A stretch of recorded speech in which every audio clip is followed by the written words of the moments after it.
मूर्ति कुछ ऐसी थी कि मीरा भूल ही गई, इस जगत को भूल ही गई।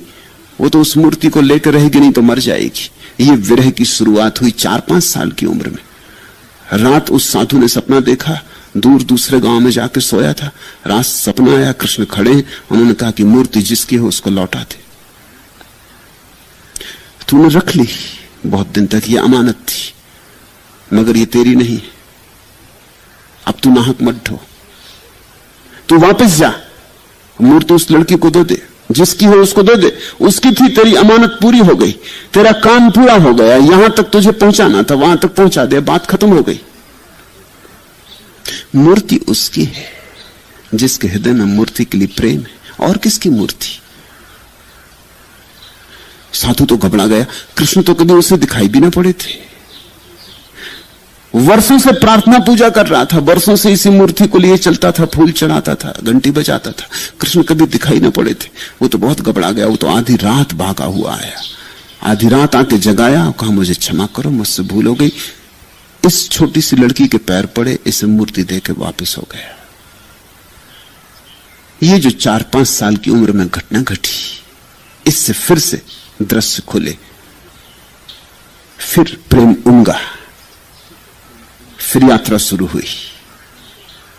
ये मीरा के इस जीवन में कृष्ण के साथ पुनर्गठबंधन की शुरुआत है।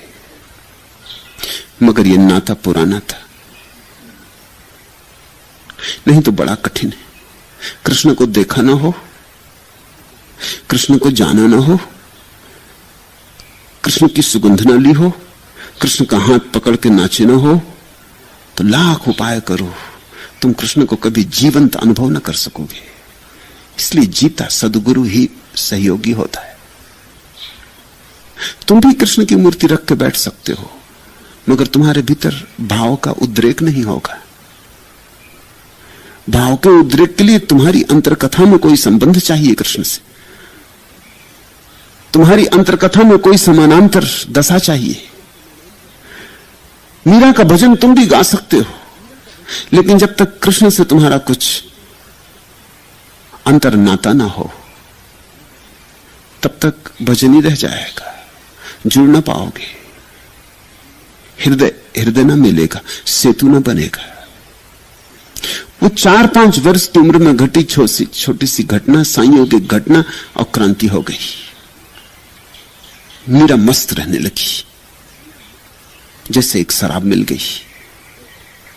2 वर्ष बाद पड़ोस में किसी का विवाह हुआ, और ये 7-8 साल की लड़की ने पूछा अपनी मां को, सबका विवाह होता है, मेरा कब होगा, और मेरा वर कौन है? और मां ने तो ऐसी मजाक में कहा, क्योंकि वो उस वक्त भी कृष्ण की मूर्ति को छाती से लगाए खड़ी थी, कि तेरा वर कौन है? ये गिरधर गोपाल, ये गिरधर लाल, यही तेरे वर हैं, और क्या चाहिए? ये तो मजाक में ही कहा था। मां को क्या पता था कि कभी कभी मजाक में कही गई बात भी क्रांति हो जा सकती है, और क्रांति हो गई। और कभी कभी कितनी गंभीरता से तुमसे कहा जाए कुछ भी नहीं होता, क्योंकि तुम्हारे भीतर कुछ छूते ही नहीं हो। तो छुए, बीज को पत्थर पे फेंक दोगे तो अंकुरित नहीं होता, ठीक भूमि मिल जाए तो अंकुरित हो जाता है। वो ठीक भूमि थी, मां को भी पता नहीं था, सोचती थी कि बच्चे का खिलवाड़ है, कृष्ण एक खिलौना है, मिल गए हैं इसको, सुंदर मूर्ति है, माना तो नाचती गुनगुनाती रहती, ठीक है, अपने उलझी रहती है, कुछ हर्जा भी नहीं। मजाक में कहा था कि तेरे तो और कौन पति, ये गिरधर गोपाल है, ये नंदलाल है। मगर उसका मन उसी दिन भर गया, ये बात हो गई। कभी कभी संयोग महारंभ बन जाते हैं महाप्रस्थान के पथ पर। उसने तो मान लिया, वो छोटा सा भोला भाला मन, उसने मान लिया कि यही उसके पति। फिर क्षण भर को भी ये बात डगमगाई नहीं, फिर क्षण भर को भी ये बात भूली नहीं। असल में बचपन में अगर कोई भाव बैठ जाए तो बड़ा दूरगामी होता है। ये बात बैठ गई। उस दिन से उसने अपना सारा प्रेम कृष्ण पर उंडेल दिया। जितना तुम प्रेम उंडेलोगे उतने ही कृष्ण जीवित होते चले गए। पहले अकेली बात करती थी, फिर कृष्ण भी बात करने लगे। पहले अकेली डोलती थी, फिर कृष्ण भी डोलने लगे। ये नाता भक्त का और मूर्ति का ना रहा, भक्त और भगवान का हो गया। और इसके बाद कुछ घटनाएं घटी जो ख्याल में ले लेनी चाहिए, जो महत्वपूर्ण है। मीरा पर जिन लोगों ने किताबें लिखी हैं वो सब लिखते हैं दुर्भाग्य से मीरा की मां मर गई जब वो बहुत छोटी थी। फिर उसके बाबा ने उसे पाला, फिर बाबा मर गए। फिर 17-18 साल की उम्र में उसका विवाह किया गया। फिर उसके पति मर गए। फिर ससुर ने उसकी संभाल की और फिर ससुर भी मर गए। फिर पिता उसकी देखभाल किए, फिर पिता भी मर गए। ऐसी 5 मृत्युएं हुई। जब मीरा कोई 32-33 साल की थी तब तक उसके जीवन में जो भी महत्वपूर्ण व्यक्ति थे सभी मर गए। जिनको भी उसने चाहा था, प्रेम किया था, वो सब मर गए। जो लोग मीरा पे किताबें लिखते हैं वो सब लिखते दुर्भाग्य से। मैं ऐसा नहीं कह सकता, ये सौभाग्य से ही हुआ। वो लिखते हैं दुर्भाग्य से क्योंकि मृत्यु को सभी लोग दुर्भाग्य मानते हैं, लेकिन यही तो मीरा के जन्म का कारण बना। जितना भी प्रेम कहीं था वो सब सिकुड़ता गया। सारा प्रेम गोपाल पे उमड़ता गया। मां से लगाव था, मां चल बसी। उतना प्रेम जो मां से उलझा था वो भी गोपाल के चरणों में रख दिया। फिर बाबा ने पाला, फिर बाबा चल बसे। उनसे प्रेम था वो भी गोपाल के चरणों में रख दिया। ऐसे संसार छोटा होता गया, सिकुड़ता गया और परमात्मा बड़ा होता गया। तो मैं नहीं कह सकता दुर्भाग्य से, मैं तो कहूंगा सौभाग्य से, क्योंकि मृत्यु का मेरे लिए कोई ऐसा भाव नहीं है मृत्यु के प्रति कि वो कोई आवश्यक रूप से अभिशाप है। सब तुम पर निर्भर है। मीरा ने उसका ठीक उपयोग कर लिया। जहां जहां से प्रेम उखड़ता गया, एक एक प्रेम पात्र जाने लगा, वो अपना उस प्रेम को परमात्मा में चढ़ाने लगी। अंतिम सूत्र था पिता का रहना। पिता भी चल बसे, पति भी चल बसे, पिता भी चल बसे। 5 मृत्युएं हो गई सतत। जगत से सारा संबंध टूट गया। उसने ठीक उपयोग कर लिया। जगत से टूटते हुए संबंधों को उसने जगत के प्रति वैराग्य बना लिया, और जगत से जो प्रेम मुक्त हो गया उसको परमात्मा के चरणों में चढ़ा दिया। वो कृष्ण के राग में डूब गई। और इन मृत्युओं ने एक और सौभाग्य का काम किया कि उन्होंने एक बात दिखा दी कि इस जगत में सब क्षणभंगुर है। अगर प्यारा खोजना हो तो शाश्वत में खोजो। यहां कुछ अपना नहीं। यहां भरमो मत, अपने को भरमाओ मत, भ्रमाओ मत। यहां सब छूट जाने वाला है। यहां मृत्यु ही मृत्यु फैली है। ये मरघट है। यहां बसने के इरादे मत करो। यहां कोई कभी बसा नहीं। अपनी आंख से देखा सबको जाते उसने। 32-33 साल की उम्र कोई बड़ी उम्र नहीं। जवान थी। जवानी में इतनी मौत घटी कि मौत का कांटा उसे ठीक ठीक साफ साफ दिखाई पड़ गया कि जीवन क्षणभंगुर है। और तब उसका मन यहां से विरक्त हो गया। जो यहां से विरक्त है वही परमात्मा में अनुरक्त हो सकता है। तुम दोनों राग एक साथ नहीं पाल सकते हो। तुम 2 नावों पर एक साथ सवार नहीं हो सकते हो। तो जब मैंने तुमसे कहा आओ प्रेम की झील में नौका विहार को चले, तो मैं तुमसे ये कह रहा हूं अब तुम अपनी संसार की नाव से उतरो, अब परमात्मा को नाव बनाओ। आओ प्रेम के गौरी शंकर पर चढ़े। तो मैं तुमसे ये कह रहा हूं अपनी अंधेरी घाटियों से लगाव छोड़ो। वहां मृत्यु के सिवाय और कोई भी नहीं। जिन्हें तुमने घर समझा है वो मरघट है। जिन्हें तुमने अपना समझा है साथ हो गया 2 क्षण का राह पर, सब अजनबी है। आज नहीं कल सब छूट जाएंगे। तुम अकेले आए हो और अकेले जाओगे, और तुम अकेले हो। इस जगत में सिर्फ एक ही संबंध बन सकता है, और वो संबंध परमात्मा से सारे संबंध बनते हैं और मिट जाते। सुख तो कुछ ज्यादा नहीं लाते, दुख बहुत लाते। सुख की तो केवल आशा रहती है, मिलता कभी नहीं। अनुभव तो दुख ही दुख का होता है। ये जो 5 मृत्युआं थी, ये 5 सीढ़ियां बन गई,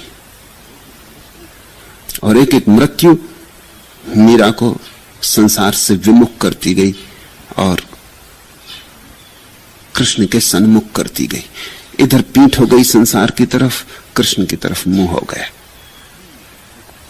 धीरे धीरे पहले तो मीरा घर में ही नाचती थी अपने कृष्ण की प्रतिमा पर, फिर बाढ़ की तरह उठने लगा प्रेम, फिर घरों से नहीं समा सका, फिर गांव के मंदिरों में, साधु सत्संगों में, वहां भी नाचने लगी। फिर प्रेम इतना बाढ़ की तरह आना शुरू हुआ कि उसे होश हवास न रहा। वो मगन हो गई, वो तल्लीन हो गई, वो कृष्ण में हो गई। स्वभावता राजघराने की महिला थी, प्रतिष्ठित परिवार से थी। परिवार को अड़चन आई, परिवार को अड़चन सदा आ जाती। समाज में 1000 तरह की बातें चलने लगी, क्योंकि ये लोकलाज के बाहर थी बात। तुम सोच सकते हो राजस्थान 500 साल पहले, जहां घूंघट के बाहर स्त्रियां नहीं आती थी, जिनका चेहरा कभी लोग नहीं देखते थे। फिर राजघराने की तो और कठिन थी बात, और वो रास्तों पे नाचने लगी, साधारण जनों के बीच नाचने लगी। यद्यपि वो नाच परमात्मा के लिए था, फिर भी घर के लोगों को तो नाच नाच था, उनको तो कुछ फर्क नहीं था। फिर उसके निकटतम जो लोग थे वे जा चुके थे, उसका देवर गद्दी पर था। जहां जहां मीरा उल्लेख करेगी कि राणा ने जहर भेजा, कि राणा ने सांप की पिटारी भेजी, कि राणा ने सूली पर कांटे, सेज पर कांटे बिछवा दिए, उस राणा से याद रखना उसके देवर की तरफ इशारा। उसके पति तो चल बसे थे। उसके देवर थे ब्रिकमाजीत सिंह। वो क्रोधी किस्म का युवक था, दुष्ट प्रकृति का युवक था, और उसकी ये बर्दाश्त के बाहर था। और उसे मीरा की प्रतिष्ठा भी बर्दाश्त के बाहर थी। मीरा इतनी प्रतिष्ठित हो रही थी, दूर दूर से लोग आने लगे थे। साधारण जन तो आते थे उसके दर्शन को, संत, साधु, ख्याति उपलब्ध लोग भी दूर दूर से मीरा की खबर सुन के आने लगे थे। वो सुगंध उड़ने लगी थी, वो सुगंध कस्तूरी की तरह थी। जिनको भी नासापुटों में थोड़ा अनुभव था कस्तूरी की गंध का, वो चल पड़े थे। ये बड़ी हैरानी की बात है, देश के कोने कोने से लोग आ रहे थे, लेकिन परिवार के अंधे लोग न देख पाए। असल में उन लोगों का आना उन्हें और अड़चन का कारण हो गया। मीरा की प्रतिष्ठा उनके अहंकार को चोट करने लगी। जो राणा गद्दी पर था वो सोचता था कि मुझसे भी ऊपर कोई मेरे परिवार में हो, ये बर्दाश्त के बाहर है। फिर 1000 बहाने मिल गए, और बहाने सब तर्कयुक्त थे, उनमें कभी भूल नहीं खोजी जा सकती। कि साधारण जनों में मिलने लगी है, घूंघट उघाड़ दिया है, रास्ते पर नाचती है, नाच में कभी वस्त्रों का भी ध्यान नहीं रह जाता। ये अशोभन है, ये राजघर की महिला को शुभ नहीं है। लेकिन जो कहानियां हैं वो ख्याल में लेना। जहर भेजा और मीरा उसे कृष्ण का नाम लेके पी गई, और कहते हैं जहर अमृत हो गया। हो ही जाना चाहिए, होना ही पड़ेगा। इतने प्रेम से, इतने स्वागत से अगर कोई जहर भी पी ले तो अमृत हो ही जाएगा। और अगर तुम क्रोध से, हिंसा से, घृणा से, वैमनस्य से अमृत भी पियो तो जहर हो जाएगा। ख्याल रखना, ऐसा इतिहास में हुआ या नहीं मुझे प्रयोजन नहीं। मैं तो इसके भीतर की मनोवैज्ञानिक घटना को तुमसे कह देना चाहता हूं, क्योंकि उसी का मूल्य है। अगर तुम्हारा पात्र भीतर से बिल्कुल शुद्ध है, निर्मल है, निर्दोष है, तो जहर भी तुम्हारे पात्र में जाकर निर्मल और निर्दोष हो जाएगा। और अगर तुम्हारा पात्र गंदा है, कीड़े मकोड़ों से भरा है और हजारों साल हजारों जिंदगी की गंदगी इकट्ठी, तो अमृत भी डालोगे तो जहर हो जाएगा। सब कुछ तुम्हारी पात्रता पर निर्भर है। अंततः निर्णायक ये बात नहीं है कि जहर है या अमृत, अंततः निर्णायक बात यही है कि तुम्हारे भीतर स्थिति कैसी है। तुम्हारे भीतर जो है वही अंततः निर्णायक होता है। मीरा ने देखा ही नहीं कि जहर है, सोचा ही नहीं कि जहर है, राणा ने भेजा है तो जो मिलता है प्रभु ही भेजने वाला है, राणा के पीछे भी वही भेजने वाला है, उसके अतिरिक्त तो कोई भी नहीं है, तो अमृत ही होगा। वो अमृत मान के पी गई। ये मान्यता इतना फर्क कर सकती है। तुम सम्मोहन विद से पूछोगे तो वो कहेगा हां, और सम्मोहन विद ही जानता है कि मनुष्य के मन के काम करने की प्रक्रिया क्या है। अगर किसी व्यक्ति को सम्मोहित कर दिया जाए और उसके हाथ में आग का अंगारा रख दिया जाए और सम्मोहित दशा में उससे कहा जाए कि एक ठंडा कंकड़ तुम्हारे हाथ में रखा है, तो आग का अंगारा भी उसे जलाता नहीं, क्योंकि उसका मन इस बात को स्वीकार करता है कि ठंडा कंकड़ है। अंगारा रखा रहता हाथ पर और चमत्कार घटित हो जाता, हाथ जलता नहीं। इस पर हजारों प्रयोग हो गए। इसी तरह तो लोग आग पे चलते हैं और जलते नहीं, वो भाव की दशा है। और इससे उल्टी बात भी हो जाती।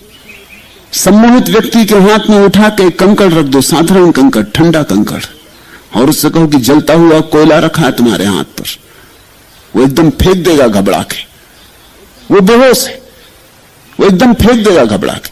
और चमत्कार तो ये कि उसके हाथ पे फफोला आ जाएगा, जैसे कि वो जल गया। जलने के पूरे लक्षण हो जाएंगे। इन घटनाओं में जो संतों के जीवन में भरी पड़ी है, मैं इसी मनोवैज्ञानिक सत्य की उद्घोषणा देखता हूं।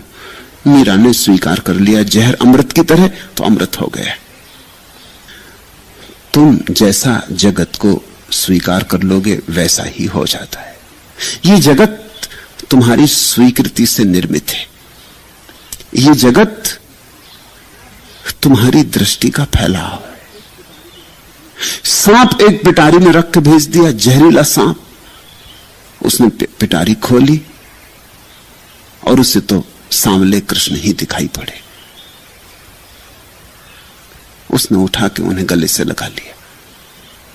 उस सांप ने मीरा को काटा नहीं।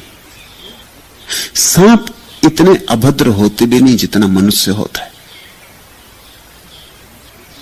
सांप इतने जड़ होते भी नहीं जितना मनुष्य होता है। मीरा का उसे प्रेम से अपने गले से लगा लेना सांप को भी समझ में आ गया होगा कि यहां कोई शत्रु नहीं, मित्र है।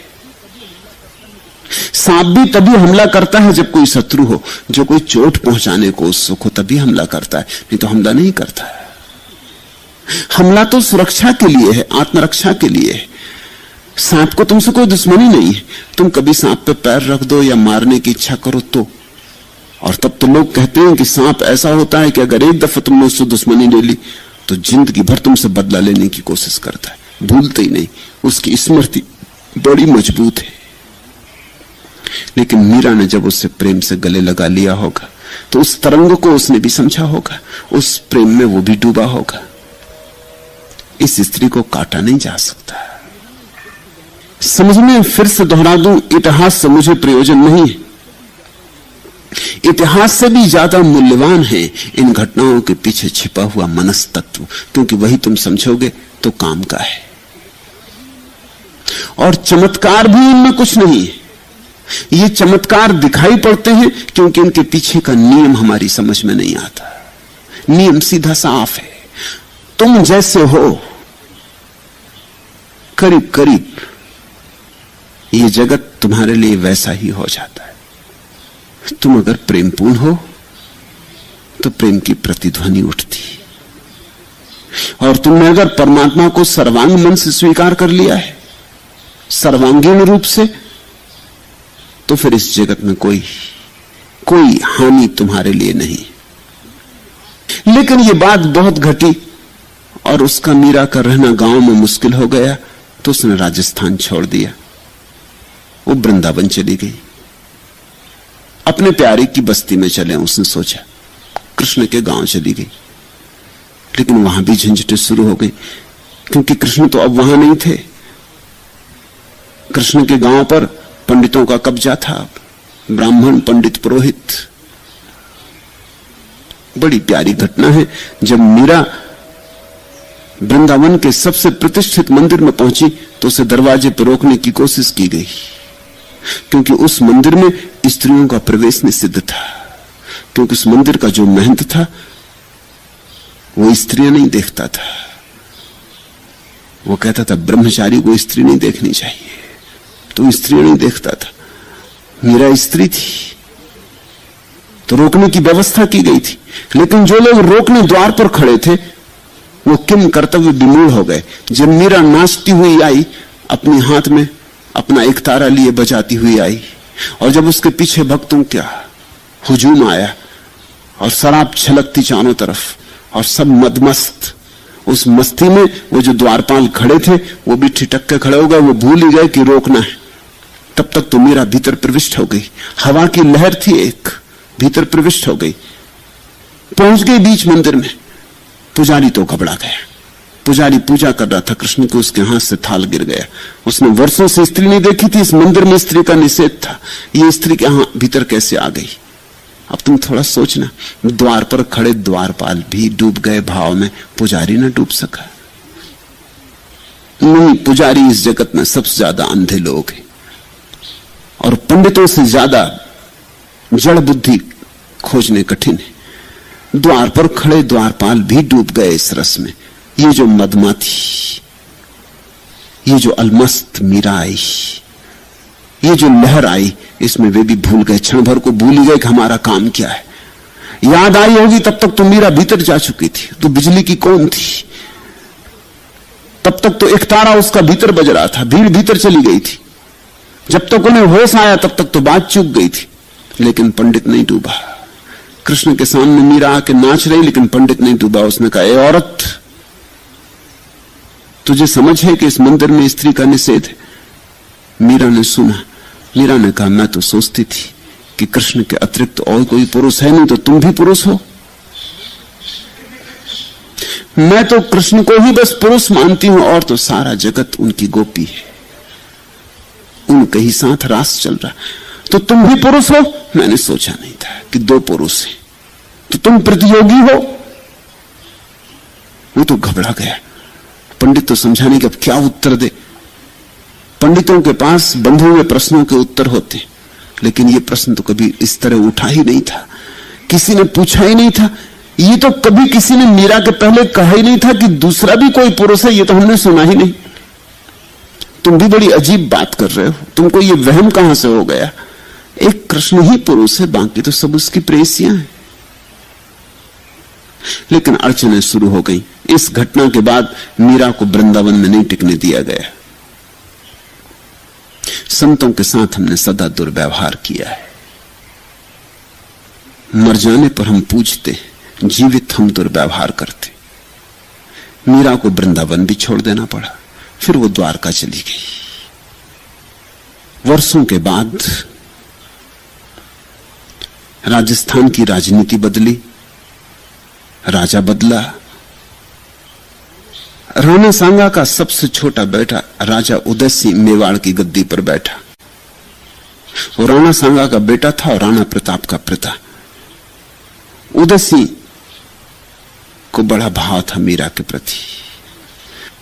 उसने अनेक संदेश वाहक भेजे कि मीरा को वापस ले लाओ। ये हमारा अपमान है, ये राजस्थान का अपमान है कि मीरा गांव गांव भटके, यहां वहां जाए। ये लांछन हम पर सदा रहेगा, उसे लिवा लाओ, वो वापस लौट आए। हम भूल चूकों के लिए क्षमा चाहते हैं, जो अतीत में हुआ हुआ। गए लोग पंडितों को भेजा, पुरोहितों को भेजा समझाने बुझाने, लेकिन मीरा सदा समझा के कह देती कि अब कहां आना जाना, अब इस प्राण प्यारे के मंदिर को छोड़ के कहां जाएं। वो रणछोड़दास जी के मंदिर में द्वारका में मस्त थी। फिर तो उदयसी ने बहुत कोशिश की, 100 आदमियों का जत्था भेजा और कहा कि किसी भी तरह ले आना, न आए तो धरना दे देना, कहना हम उपवास करेंगे, वहीं मंदिर पर बैठ जाना। और उन्होंने धरना दे दिया। उन्होंने कहा कि चलना ही होगा, नहीं तो हम यहीं मर जाएंगे। तो मीरा ने कहा फिर ऐसा है, चलना ही होगा तो मैं जाके अपने प्यारे को पूछ लूं। उनकी बिना आज्ञा के तो न जा सकूंगी, तो रणछोड़दास जी को पूछ लूं। वो भीतर गई और कथा बड़ी प्यारी है और बड़ी अद्भुत और बड़ी बहुमूल्य। वो भीतर गई और कहते हैं फिर बाहर नहीं लौटी, कृष्ण की मूर्ति में समा गई। ये भी ऐतिहासिक तो नहीं हो सकती बात, लेकिन होनी चाहिए, क्योंकि अगर मीरा कृष्ण की मूर्ति में न समा सके तो फिर कौन समाएगा। और कृष्ण को अपने में इतना समाया, कृष्ण इतना भी ना करेंगे कि उसे अपने में समा ले। तब तो फिर भक्ति का सारा गणित ही टूट जाएगा, फिर तो भक्त का भरोसा ही टूट जाएगा। मीरा ने कृष्ण को इतना अपने में समाया, अब कुछ कृष्ण का भी तो दायित्व है। वो आखिरी घड़ी आ गई महासमाधि की। मीरा ने कहा होगा या तो अपने में संभालो मुझे या मेरे साथ चल पड़ो, क्योंकि अब ये लोग भूखे बैठे हैं, अब मुझे जाना ही पड़ेगा। वो आखिरी घड़ी आ गई जब भक्त भगवान हो जाता है। यही प्रतीक है उस कथा में कि मीरा फिर नहीं पाई गई। मीरा कृष्ण की मूर्ति में समा गई। अंततः भक्त भगवान में समा ही जाता है। ध्यान रखना, इसे तथ्य मानकर सोचने मत बैठ जाना। यह सत्य है और सत्य तथ्यों से बहुत भिन्न होते, सत्य तथ्यों से बहुत ऊपर होते। तथ्यों में रखा ही क्या है, दो कौड़ी की बातें।